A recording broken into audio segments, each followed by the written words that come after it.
lagi di channel R9S. Aktivitas saya berhari ini masih lagi di sawah padi.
Oke kawan-kawan, baru ini kami tanam.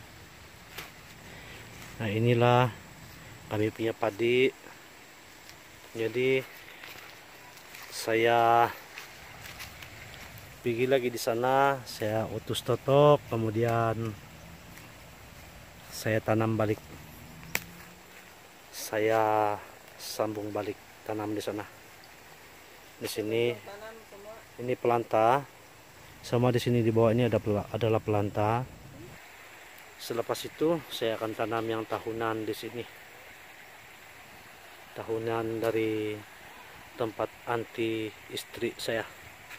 Dan sebelah sana pula saya akan tanam padi yang baru. Saya asok tuari, yaitu padi masuri. Kawan, terima kasih karena menonton video saya. Dan sampai di sini saja video saya pada hari ini, dan kita akan berjumpa lagi di video yang akan datang.